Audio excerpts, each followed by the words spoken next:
Welcome back to Krishna classes. आज हम लोग अपनी HTML की जो सीरीज थी उसमें अपना लेक्चर नंबर 9 पढ़ेंगे, जिसका टॉपिक है लॉजिकल टैग्स। अब ये लॉजिकल टैग्स क्या चीज़ होती है या फिर इसकी क्या ज़रूरत पड़ी, ऐसी क्या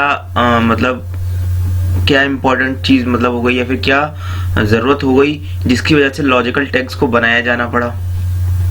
इन सब चीज़ों के बारे में थोड़ा सा पढ़ेंगे और ये भी हम लोग पढ़ेंगे कि लॉजिकल टैग्स क्या क्या होते हैं, उनकी वर्किंग कैसी होती है, उनको किस तरीके से एक HTML कोड में इंसर्ट कर सकते हैं, कैसे एक HTML कोड में उनको लिखकर आउटपुट ले सकते हैं। उन सब चीज़ों के बारे में भी आज हम लोग डिस्कस करेंगे। तो चलिए शुरू करते हैं।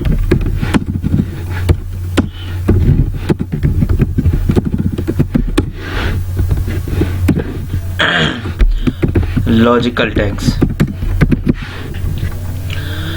इससे पहले की जो वीडियो बनाई थी मैंने, उसमें मैंने आप लोगों को बताया था फिजिकल टैग्स के बारे में। तो अगर मैं फिजिकल टैग्स को थोड़ा सा रिवाइज करूं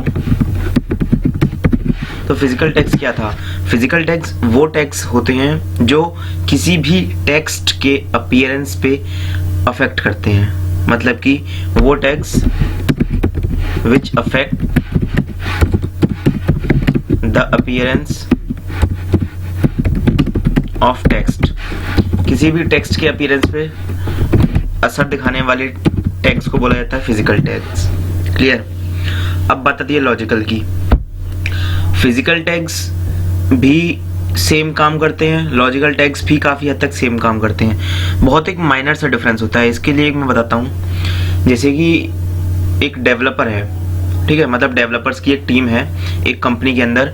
वो लोग एक वेब डिज़ाइन कर रहे हैं, वेबसाइट डिज़ाइन कर रहे हैं। तो वहाँ पर उन्होंने क्या करा, फिजिकल टैग्स को इस्तेमाल करना शुरू किया। Bold tag, italics tag, underline tag, इस तरीके के काफ़ी सारे टैग्स को उन लोगों ने इस्तेमाल करना स्टार्ट किया, यूज़ करना स्टार्ट किया। फिर उन लोगों ने बोला आपस में बात की कि भाई एक बात बताओ, हम लोग फिजिकल टैग्स क्यों इस्तेमाल कर रहे हैं। फिजिकल टैग्स का काम केवल अपीयरेंस पर है। फिजिकल टैग को किसी चीज़ से मतलब नहीं है। फिजिकल टैग केवल इतना देखता है कि वेब पेज पर टेक्स्ट कैसा दिखेगा। क्लियर। अब हम लोग ठहरे डेवलपर, तो हम लोगों को क्या चीज़ कैसी दिख रही है उससे ज़्यादा इम्पोर्टेंट है कि कौन सी चीज़ किस तरीके से वर्क करेगी, या फिर उसके पीछे का लॉजिक, या फिर मैं कहूँ कि उसके पीछे का दिमाग कि वो किस तरीके से काम करेगी, उसके मीनिंग पर, कि मैंने कोई चीज़ लिखी उसका भी एक मीनिंग होना चाहिए, जैसे कि वो मेरे आगे फ्यूचर में यूज़ आए। क्लियर। उसी जगह पर क्या बनाया गया, लॉजिकल टैग्स। लॉजिकल टैग्स जो होती है वो सेम होती है, similar to physical tags, but लेकिन यहाँ पे बात आती है कि इनमें डिफरेंस क्या है फिजिकल टैग और लॉजिकल टैग में। तो फिजिकल टैग्स और लॉजिकल टैग्स में बस छोटा सा डिफरेंस है। वो डिफरेंस ये है कि लॉजिकल टैग्स मीनिंग पे काम करते हैं, ना कि टेक्स्ट के अपीयरेंस पर। But logical tags work on the meaning of text, किसी भी टेक्स्ट के मीनिंग पर काम करते हैं। जैसे कि अगर मैं बात करूं तो हम लोगों ने फिजिकल टैग में पढ़ा था बोल्ड। क्लियर। अब वहीं लॉजिकल टैग में क्या आ गया, इसी बोल्ड टैग को चेंज करके एक टैग बनाया गया स्ट्रॉन्ग टैग। दोनों का काम सेम, टेक्स्ट को बोल्ड करना। बट जहां बोल्ड टैग केवल अपीयरेंस पे काम करता है, वहीं लॉजिकल टैग अपीयरेंस के साथ साथ उस टेक्स्ट को मीनिंगफुल फॉर्म में इस्तेमाल करता है। जैसे कि अगर मैं बात करूं तो मीनिंगफुल फॉर्म का मतलब है, लॉजिकल टैग्स हालांकि उस वेबसाइट में तब इस्तेमाल किए जाते हैं जब मुझे उस वेबसाइट पर आगे वर्क करना हो, मतलब कि वो वेबसाइट मुझे इस हिसाब से क्रिएट करनी है जिससे मैं इनकम कर सकूं, कुछ रुपए कमा सकूं, उसको सोर्स ऑफ इनकम बना सकूं। क्लियर। अब सोर्स ऑफ इनकम बनाने के लिए मुझे एक चीज़ की जरूरत पड़ती है जिसको हम बोलते हैं SEO। SEO stands for search engine optimisation.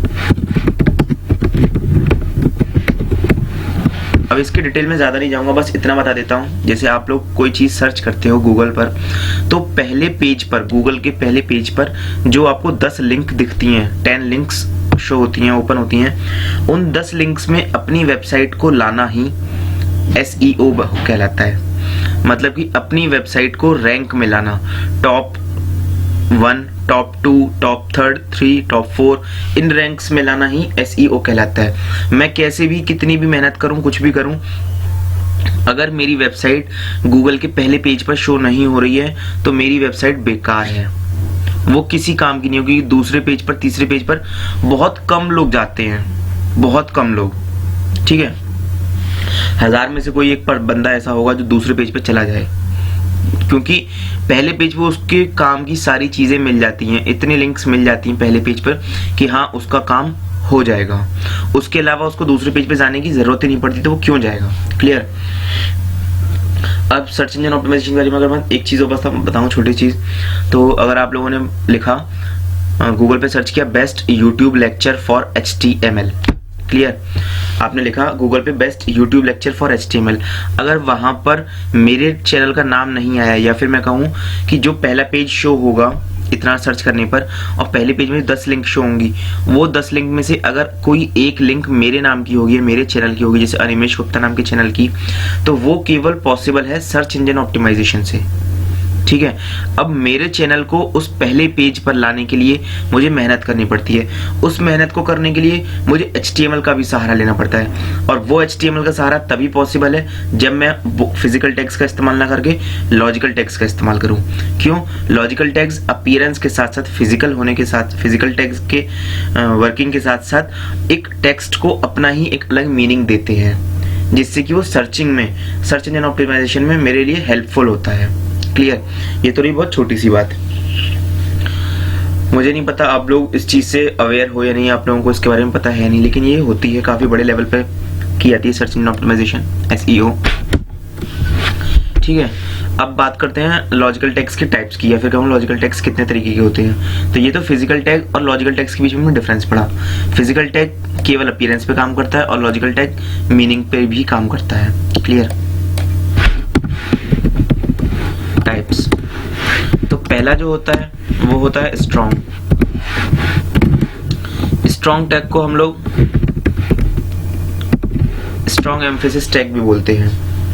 इसको डिफाइन किया जाता है, वर्किंग सेम होती है बोल्ड टैग की तरह, इसको डिफाइन करते हैं स्ट्रॉन्ग टैग की तरह, ठीक है, and same as bold, bold tag की तरह सेम होता है। क्लियर। अगला टैग आता है एम्फेसिस टैग। एम्फेसिस टैग को हम लोग EM टैग से भी लिखते हैं, इस चीज से इसको डिनोट करते हैं HTML में। इसका काम क्या होता है? Same as italics tag. पहला स्ट्रॉन्ग जो बोल्ड टैग की तरह सिमिलर होता है, दूसरा एम्फेसिस जो इटैलिक्स की तरह सिमिलर होता है, तीसरा टैग आता है डेफिनेशन टैग। अभी डेफिनेशन टैग को हम लोग DFN इससे डिनोट करते हैं। अभी DFN क्या है? फॉर एग्जाम्पल मैं अगर आपसे लोगों से बोलूं लॉजिकल टैग्स के बारे में बात करता हूं, मान लीजिए मुझे लिखना है, मुझे HTML में ये चीज शो करनी है कि ये HTML ओपनिंग और ये HTML क्लोजिंग। क्लियर। मैं केवल इतने बारे में बात करता हूँ, दिखाता हूँ बस आप लोगों को, एक एग्जांपल है छोटा सा। मैं लिखना चाहता हूँ लॉजिकल टैग्स और डैश दे गए इसकी डेफिनेशन, जो भी इसकी डेफिनेशन हो, मुझे नहीं पता क्या डेफिनेशन है, लिख नहीं रहा हूँ इतना बड़ा लंबा टेक्स्ट। तो ये जो लॉजिकल टैग्स मैंने जो टेक्स्ट लिखा है, ये टेक्स्ट मेरा एज अ डेफिनेशन टर्म या फिर एज अ डेफिनेशन वर्क करे, तो मैं क्या करूंगा, इसको स्पेशल फील कराने के लिए इसको डेफिनेशन टैग के बीच में इनक्लोज कर दूंगा। क्लियर।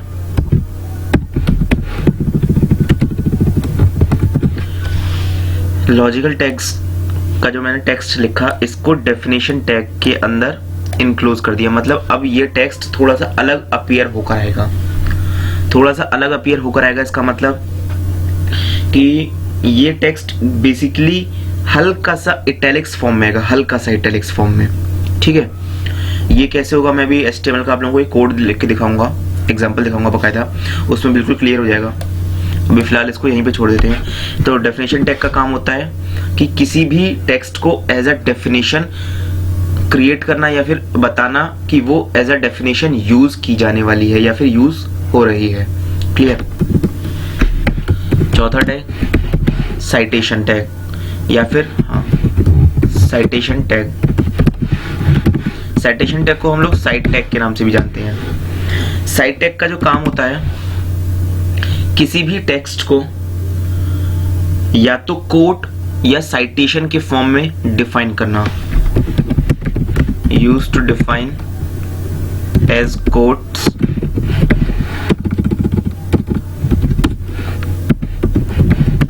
और साइटेशन। अब ये कोट्स या साइटेशन क्या चीज होती है अभी बताऊंगा। ठीक है। कोट्स और साइटेशन इस फॉर्मेट में लिखे जाते हैं जैसे बाल गंगाधर तिलक जी का एक स्लोगन था, Swaraj is my birthright and I shall have it. Clear. अब Swaraj is my birthright and I shall have it, ये तो सिंपल टेक्स्ट हो गया, लेकिन ये किसने दिया, ये कोट किसके द्वारा दिया गया, या फिर इसका साइटेशन कौन लेगा, वो होंगे बाल गंगाधर तिलक जी। क्लियर। एक और एग्जांपल दूं, डू और डाई। डू और डाई जो कोट था, स्लोगन था, वो महात्मा गांधी जी के द्वारा दिया गया था। तो डू और डाई जो टेक्स्ट है वो नॉर्मल टेक्स्ट के तरीके से वर्क करेगा, लेकिन किसने इस स्लोगन को या किसने इस कोट को दिया जनता को, वो थे महात्मा गांधी जी। तो महात्मा गांधी जी के नाम को मैं क्या करूंगा, साइटेशन के फॉर्म में इनक्लोज कर दूंगा, साइट टैग के बीच में इनक्लोज कर दूंगा, तो वो एक अलग स्पेशल फील कराएगा। साइटेशन जो करी जाती है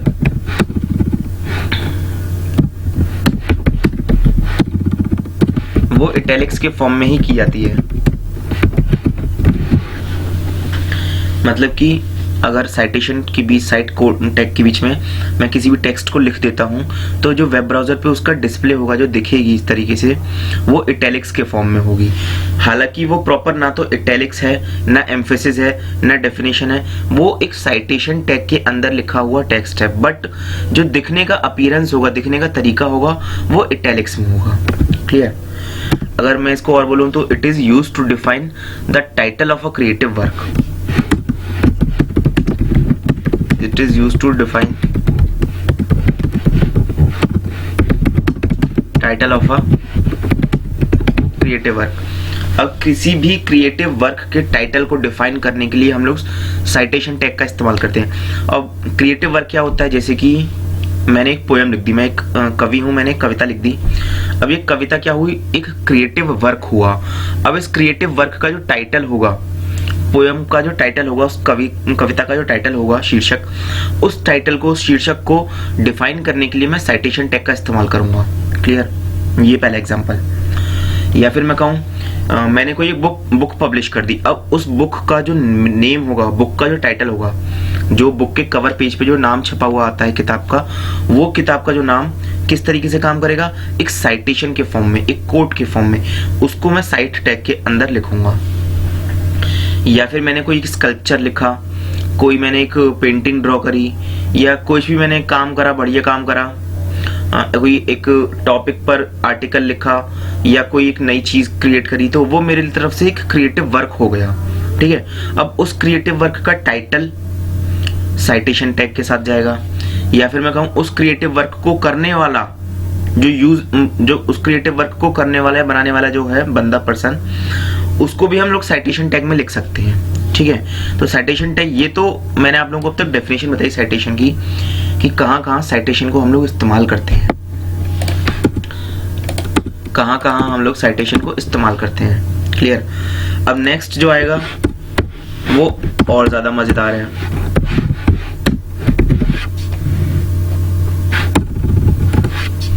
ये है कोड टैग।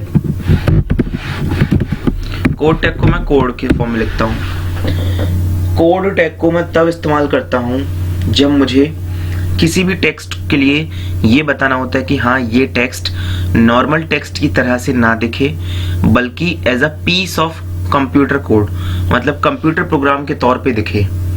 देख के पता चलना चाहिए कि हाँ, ये कंप्यूटर प्रोग्राम है।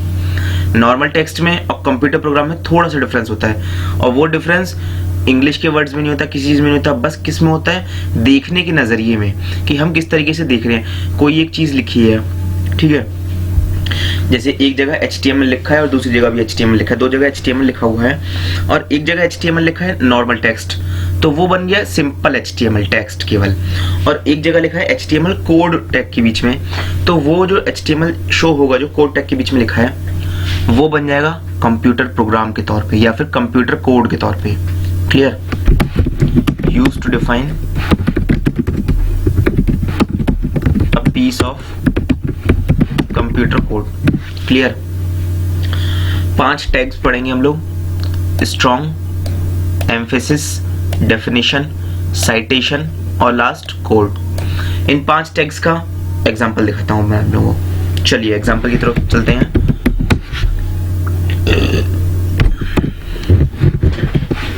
HTML open, body open, body close, HTML close. Basic structure इसी को बोलते हैं strong tag. This text is in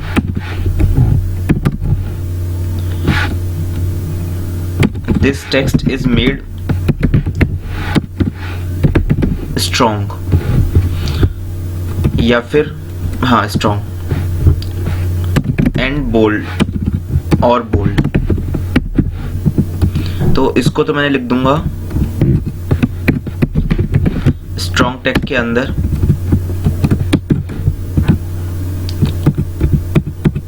और ये मैंने कर दिया strong tag close. Strong tag open और स्ट्रॉन्ग टैग क्लोज के बीच मैंने क्या लिखा, स्ट्रॉन्ग और बोल्ड। क्लियर? आइए चलिए इसका आउटपुट देखते हैं। पहले फाइल को सेव कर लूंगा फटाफट। फाइल का नाम रखा है example.html, all files, desktop, save. Desktop पर आ गए एग्जाम्पल।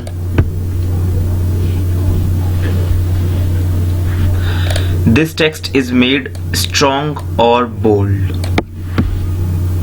कोई डिफरेंस पता चला? ये मैंने स्ट्रॉन्ग टैग की हेल्प से लिखा है, अगर इसी को मैं बोल्ड टैग की हेल्प से लिखता तब भी कुछ पता नहीं चलता। दिखाऊं? Copy paste, simple. स्ट्रॉन्ग की जगह पर बोल्ड, स्ट्रॉन्ग की जगह पर बोल्ड। और हाँ, एक चीज तो रह ही गई जिसको बोलते हैं लाइन ब्रेक। BR टैग का इस्तेमाल करना सबसे ज्यादा इंपॉर्टेंट है। वाई? क्योंकि BR टैग इस्तेमाल नहीं करेंगे, अलग अलग लाइंस में आउटपुट नहीं आएगा। आउटपुट जो एक ही लाइन में शो हो जाएगा, हमें पता नहीं चलेगा डिफरेंस। पता भी चल जाएगा, थोड़ा सा इजी हो जाता है BR टैग से। Clear? This text is made, strong tag के बीच में लिखा मैंने स्ट्रॉन्ग और बोल्ड, वही दूसरा टेक्स्ट लिखा मैंने same line. This text is made strong और बोल्ड, ये लिखा मैंने बोल्ड टैग के बीच में। आइए सेव, देखते हैं इसका। फाइल को किया रिलोड, 2 लाइन आई। पहली लाइन मैंने इस्तेमाल की गई है स्ट्रॉन्ग टैग से, दूसरी लाइन की है बोल्ड से। थोड़ा सा मैं इसमें चेंज कर दूं और लिख दूं यहां पर using strong tag full stop.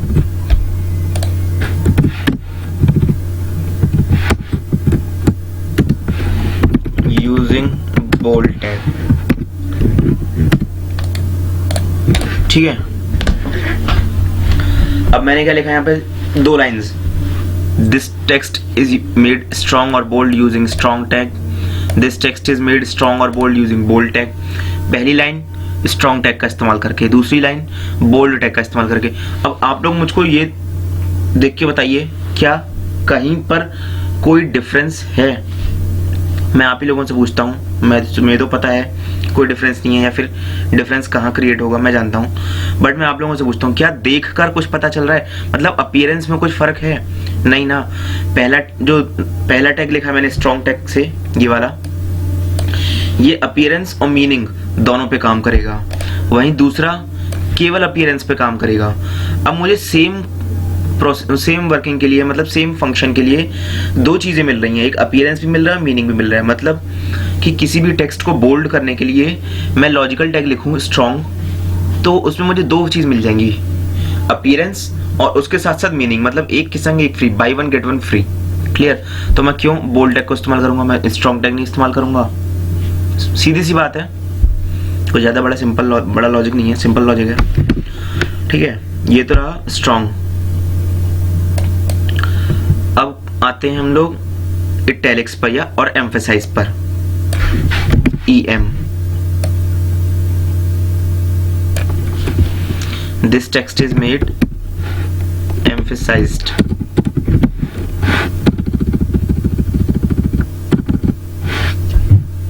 EM close.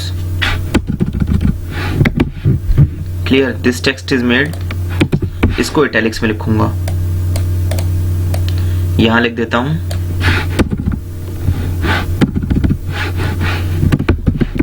Italicised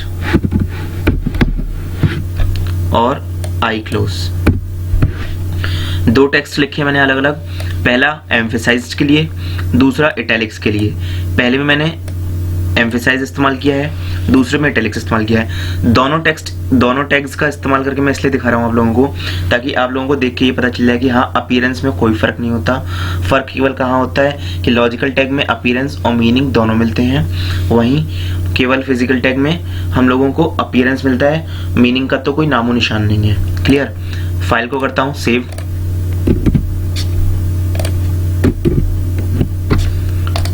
reload. अब देखिए, this text is made emphasised, this text is made italicised. ऊपर वाला मैंने किया है लॉजिकल टैग के साथ EM टैग, नीचे वाला क्या है इटैलिक्स टैग फिजिकल टैग के साथ। देखकर कोई बता सकता है कि इसमें क्या डिफरेंस है, या फिर कोई मुझे देख के बता सकता है कि हाँ, इसमें एम्फेसाइज इस्तेमाल किया है या फिर इसमें इटैलिक्स इस्तेमाल किया है? नहीं ना।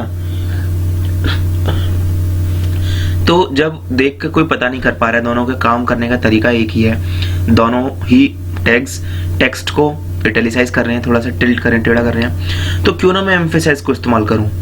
एम्फेसाइज को इस्तेमाल करने से मेरे पास फायदा है, अपीयरेंस मीनिंग दोनों मिलेगा मुझको, और इटैलिक्स टैग को इस्तेमाल करने से केवल और केवल अपीयरेंस मिल रहा है, मीनिंग तो है ही नहीं, और मुझे अगर मीनिंग की जरूरत पड़ेगी तब मुझे दोबारा एम्फेसाइज करना पड़ेगा। ठीक है, तो इसलिए हम लोग क्या करते हैं, स्ट्रॉन्ग टैग और एम्फेसाइज टैग को ही ज्यादातर इस्तेमाल करते हैं जब भी एक वेबसाइट डिजाइन करते हैं। क्लियर? और अगर आप लोगों से बोल दिया गया है कि इस टेक्स्ट को बोल्ड करिए या इस टेक्स्ट को इटैलिसाइज करिए, तब आप लोगों को बोल्ड टैग और इटैलिसाइज टेक्स्ट ही इस्तेमाल करना है। इसीलिए इनके नाम अलग अलग रखे गए, बोल्ड, इटैलिक्स, स्ट्रॉन्ग एम्फेसिस और एम्फेसिस। क्लियर? दोनों के नाम अलग हैं। जब भी अलग अलग चीज पूछी जाए समझ जाइएगा कि क्या चीज पूछी गई है, और हमें वेबसाइट डिजाइन करते वक्त या वेब पेज डिजाइन करते वक्त या फिर HTML का कोड लिखते वक्त क्या चीज लिखनी है कोड में। क्लियर? अब इसको कर देता हूं रब। अब कौन सा बचा, डेफिनेशन। तो डेफिनेशन टैग मैंने आप लोगों को बताया था कि बहुत सिंपल सी चीज होती है। जब डेफिनेशन टैग के लिए हम तब इस्तेमाल करते हैं जब हमें किसी भी टेक्स्ट को एज अ डेफिनेशन बताना पड़ता है कि हाँ, इस टेक्स्ट का मतलब या फिर यहाँ पे जो लिखा हुआ है इस कंटेंट का मतलब, इस टेक्स्ट का मतलब डेफिनेशन है, या फिर इसकी अब मीनिंग डेफिनेशन के तौर पे ली जाएगी। क्लियर? तो DFN ओपन और DFN close, definition open, definition close.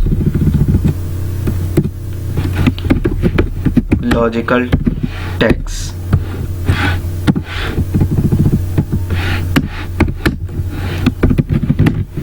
used for appearance and meaning of text। इतना कर दिया मैंने लिखकर। तो डेफिनेशन टैग मैंने क्या लिखा, लॉजिकल टैग्स। अब आप लोग देखेंगे लॉजिकल टैग्स के लिखने का तरीका थोड़ा सा अलग होगा और बाकी टेक्स्ट के लिखने का तरीका थोड़ा सा अलग, दोनों में डिफरेंस होगा। फाइल को करता हूँ सेव, पेज को करता हूँ रीलोड। देखिए, अब ये जो लॉजिकल टैग्स लिखा आया है ये इटैलिसाइज्ड फॉर्म में, या फिर मतलब थोड़ा सा टेढ़ा है। इटैलिक्स के फॉर्म में डेफिनेशन इस्तेमाल की जाती है। बाकी जो टेक्स्ट लिखा है सिंपल नॉर्मल प्लेन टेक्स्ट है। क्लियर। तो डेफिनेशन टैग का मतलब समझ में आया। डेफिनेशन टैग अगर मैं किसी भी टेक्स्ट के ऊपर डेफिनेशन टैग लगा दूं, डेफिनेशन ओपनिंग, डेफिनेशन क्लोजिंग, तो उस टेक्स्ट को as a definition term treat किया जाएगा। जब भी SEO की बात होगी या फिर जब भी किसी वेब पेज का या कोड का मीनिंग फाइंड किया जाएगा, तब वहां पर उस टैग को लिया जाएगा एज अ डेफिनेशन।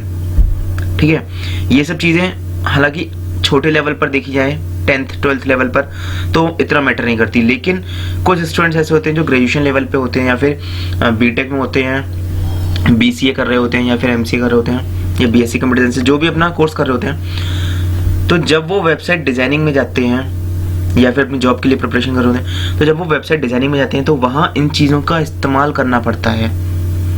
वहाँ बोल्ड टैग का इस्तेमाल ना करके मुझे स्ट्रॉन्ग टैग लिखना पड़ेगा, इटैलिक्स का इस्तेमाल ना करके एम्फेसिस लिखना पड़ेगा। क्यों? स्ट्रॉन्ग और एम्फेसिस मेरे आगे काम आएंगी, SEO में काम आएगा। क्लियर। तो ये तो रही डेफिनेशन टैग। डेफिनेशन क्लियर हुआ। अब डेफिनेशन के बाद बचता है मेरा साइटेशन। साइटेशन कैसे लिखते हैं? साइटेशन के लिए बताता हूँ। Swaraj is my birthright and I shall have it. ये स्लोगन किसका है? बाल गंगाधर तिलक जी का। Cite open,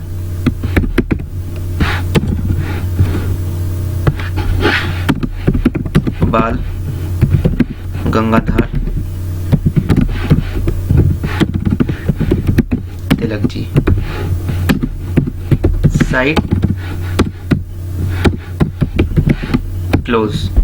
clear. Swaraj is my birthright and I shall have it. Citation tag के बीच में लिखा बाल गंगाधर तिलक जी। फाइल को करता हूं सेव। अब देखते हैं इसका आउटपुट। देखिए, Swaraj is my birthright and I shall have it, एकदम नॉर्मल प्लेन सिंपल टेक्स्ट, कुछ भी नहीं है इसमें। बट बाल गंगाधर तिलक जी अब ये एज अ साइटेशन ट्रीट किया जाएगा, जिसका काम भी बड़े लेवल पे होता है। ठीक है।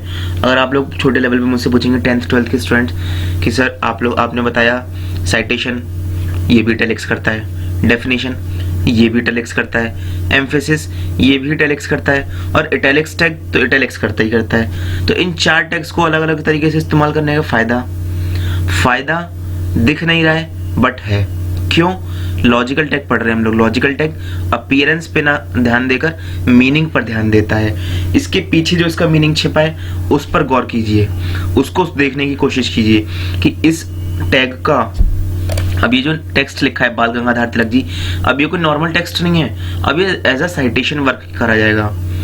अगर मेरी वेबसाइट में मैंने बाल गंगाधर तिलक जी का नाम लिखा है और साइटेशन में लिखा है, तो कभी भी अगर बाल गंगाधर तिलक जी का नाम सर्च किया जाएगा गूगल पे, तो चांसेस हैं कि मेरी वेबसाइट अपने आप आ जाए। क्यों? क्योंकि मैंने उस टेक्स्ट को, बाल गंगाधर तिलक जी के जो नाम को, किस में लिखा है? साइटेशन की फॉर्म में। ठीक है। तो साइटेशन, डेफिनेशन, ये सब स्ट्रॉन्ग एम्फेसिस, ये सब आप लोगों के मीनिंग पे काम करते हैं। अपीयरेंस पे बिल्कुल ध्यान नहीं देते ये लोग। क्योंकि ये लॉजिकल टैग्स हैं। लॉजिकल टैग्स और फिजिकल टैग्स बहुत सिंपल से होते हैं। फिजिकल केवल अपीयरेंस, लॉजिकल अपीयरेंस और मीनिंग दोनों। ठीक है। अगला आता है, ये क्लियर हुआ। एक और लिखता हूं,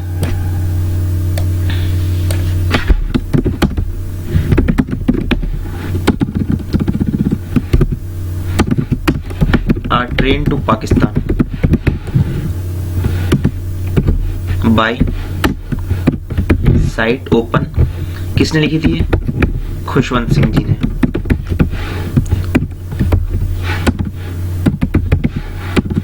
साइट क्लोज, फुल स्टॉप। मैंने क्या लिखा? अ ट्रेन टू पाकिस्तान, ये नाम लिखा है एक बुक का, या फिर मैं कहूँ बुक तो नहीं, खैर एक चैप्टर, या फिर कहूँ एक स्टोरी का नाम लिखा अ ट्रेन टू पाकिस्तान।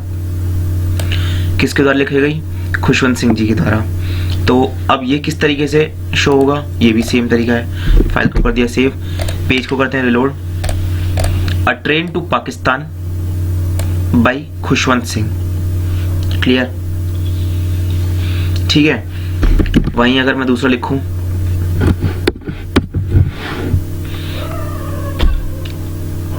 तो दूसरे के लिए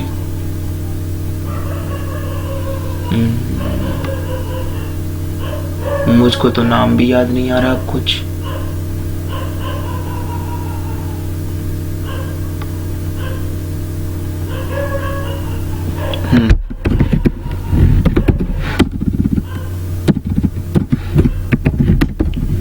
owner of Microsoft corporation. Citation tag में लिखूंगा नाम किसका, बिल गेट्स जी का। क्लियर। फाइल को कर दिया save, reload. Owner of Microsoft corporation, simple text, Bill Gates as a citation use होगा। साइटेशन में हम लोग क्या इस्तेमाल करते हैं, किसी भी क्रिएटिव वर्क के टाइटल को, किसी कोट को, किसी साइटेशन को, किसी बड़े हस्ती के नाम को, इन सब चीजों को हम लोग साइटेशन के तौर पे इस्तेमाल कर सकते हैं। Last and final code.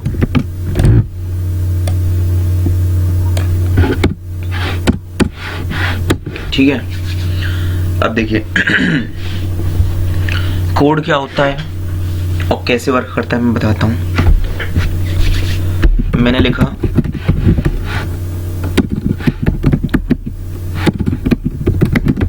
This is an example of code tag,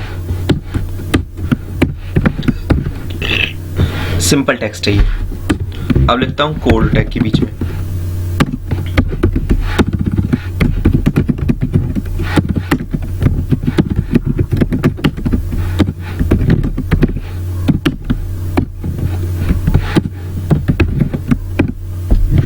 दोनों में डिफरेंस देखिएगा आप लोग केवल। मैंने एक तो लिखा है simple text, this is an example of code tag. दोनों टेक्स्ट जो दोनों लाइंस है मेरी, है ना, कंटेंट है सिमिलर है, बट एक है सिंपल और दूसरा है कोड टैग के बीच में।